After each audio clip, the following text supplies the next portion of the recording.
Hello, welcome. My name is Connor Sites-Bowen.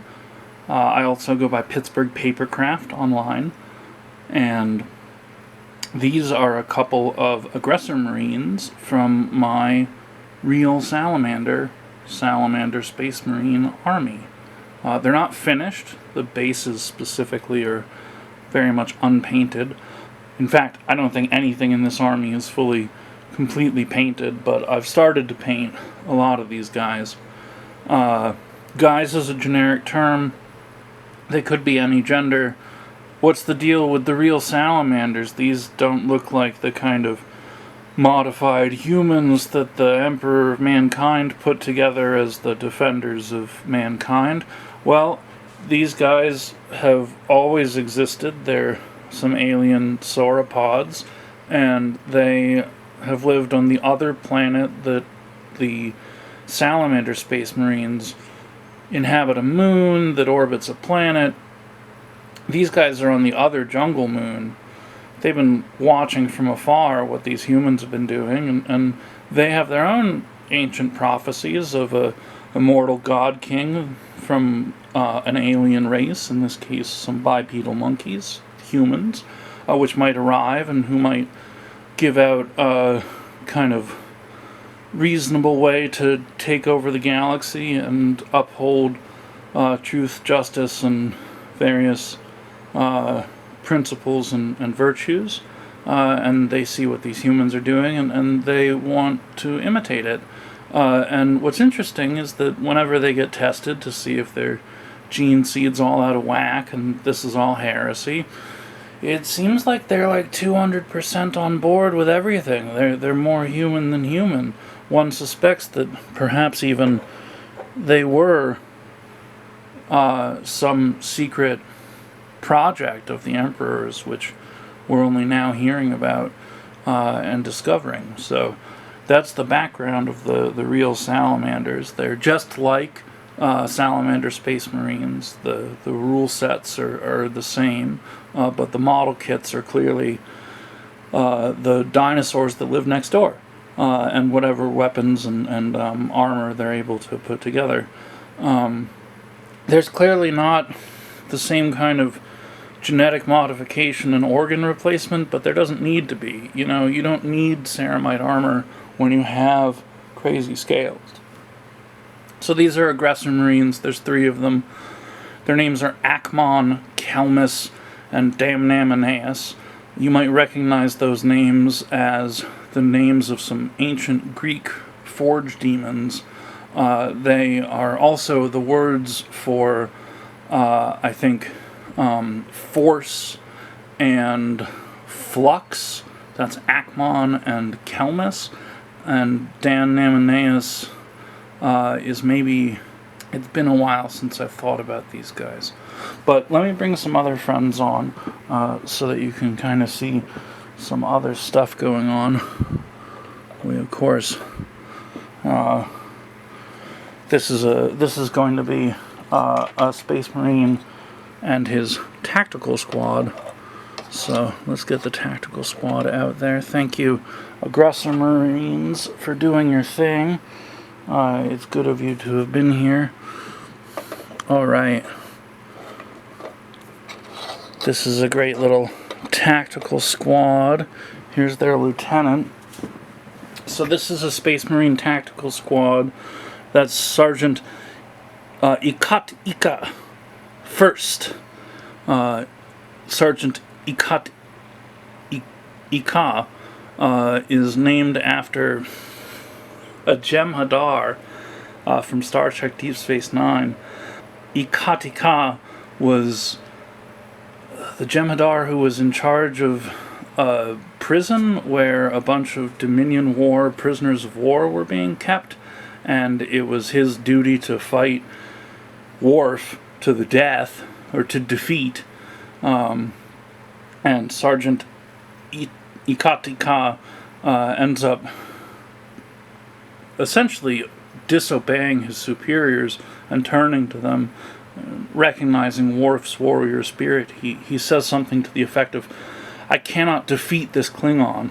All I can do is kill him, and that no longer holds my interest." And then the people in charge kill him right before the whole asteroid blows up. So that's a sad way to go, but he was an honorable guy. And then these 5 Marines I've named after some of the other dactyls, which are the Greek forge spirits. These are Heracles, the thumb; Paeonius, the forefinger; Epidemes, the middle finger; Iasius, the ring finger; and Acessades, the little finger. So this would be the dactyls, the first squad. They're also called the left hand. I've been working on some big guys too. This is, you'll see the kind of size difference here. This is a Terminator squad. Oh no, that's not. Is that? Yeah. This is a Terminator squad.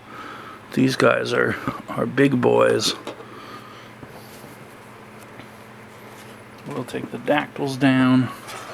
Start to move the Terminator squad together.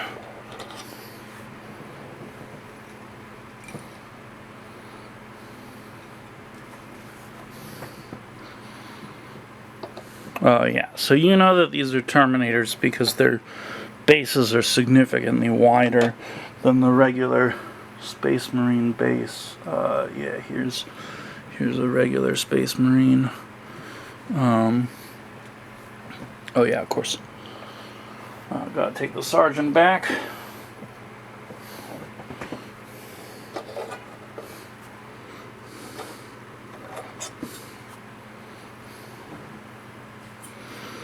This is a pretty fearsome group.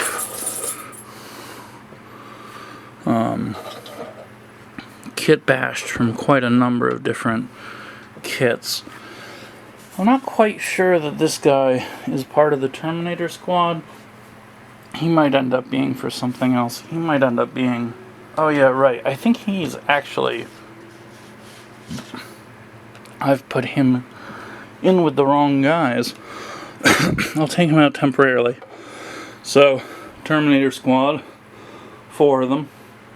Pretty badass. I think these guys are supposed to be like shark men, but I cut their little shark heads off and I put cool dinosaur heads in instead, which I think has worked out pretty well. Yeah, you can see the kind of Rapa Nui looking shields that they have going on. So, bringing these guys away. I tried to go for a mix of weaponry. This guy's kind of overloaded on weapons. I'll let him come back around because he's fun to look at. But so this is another Space Marine squad. These guys need more work.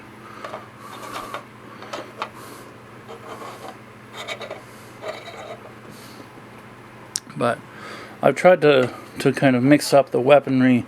You can see here that where many lieutenants of a Space Marine variety might have a chain sword, this guy here, no chain sword. He's got a lizard man style old sword. This is crazy. So this guy has this wrist-mounted gun, which is being actively fired, but he's also holding this electric glaive, and then he's got this other wrist-mounted gun, and he's got a book sword going on. That's fun. So, yeah. So this is the right hand, the other tactical squad. I haven't named these guys yet. You kind of run out of dactyl names. There's only 10 hands and fingers. So these guys are supposed to be the grandchildren of Hephaestus, the Greek god. And they came about when Hephaestus fell to Earth.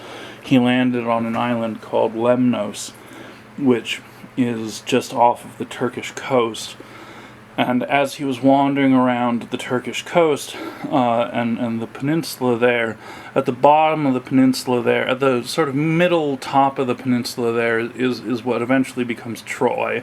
The city. Towards the bottom of the peninsula there is Mount Ida, which was a sacred mountain and considered by the Greeks and by the Romans to be kind of the seat of the mysterious goddess of the east, Sibyl, who was kind of the Roman and Greek version of a kind of pan-Orientalism, Eastern mysterious mother woman who is a mountain and creates mountains and is responsible for everything on a mountain. And so it's said that as Hephaestus had been kicked out of the heavens and landed on earth, and he's in the wilderness, he cries and rages and perhaps touches himself, and you know, all the kinds of things you do in sadness and loneliness and grief, and as his hands kind of dug into the earth during these climactic sadness events, they formed 10 furrows for his 10 fingers, and from those sprung the dactyloi, his kind of grandson, lizard, eunuch, helper magicians that live underground and which burble up and help him achieve his goal. It looks like I lost some recording time, which is frustrating, but this is Chief Mechanic Stegoras Technicus. And then coming into view here, that's Star-Lord Red Stag, the chapter warden.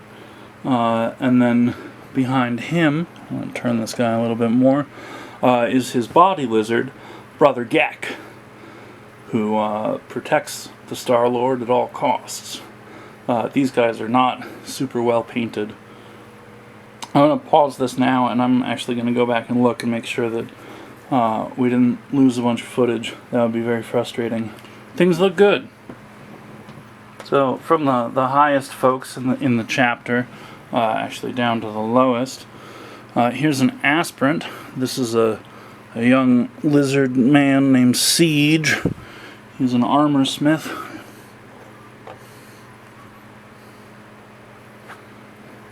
And obviously he hasn't gone through the kind of strength training that his brothers have. He's just out of the egg, but he knows what he wants to do. He's cross-trained under the Chief Mechanic. He's working with the Terminator Marines. That hammer's only going to get bigger. Or he's going to get bigger, and he'll get bigger hammers as he goes along. Right, I gotta put the dreadnought in. Oh gosh. I gotta zoom out.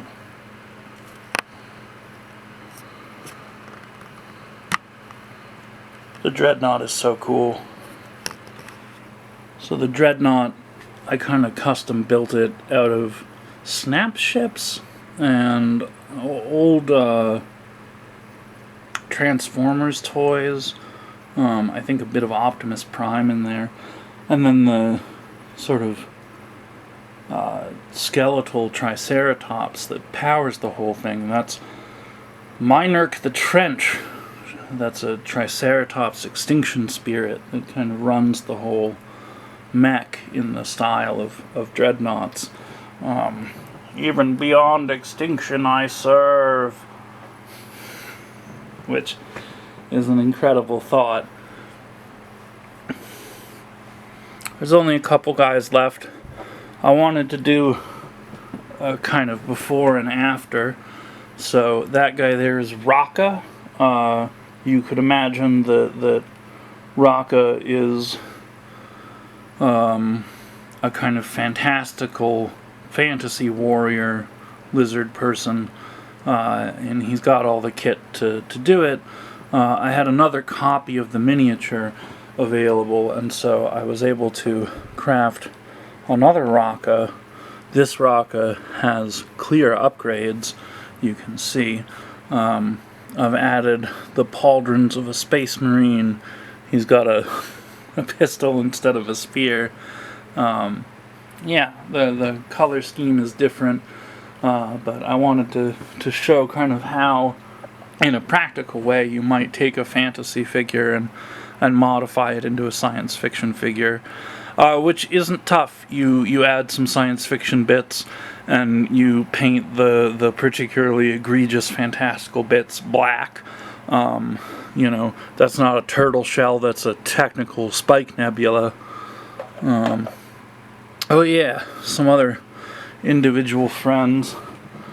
Sergeant James Ravon, the heat shield. That's, I think, this guy here.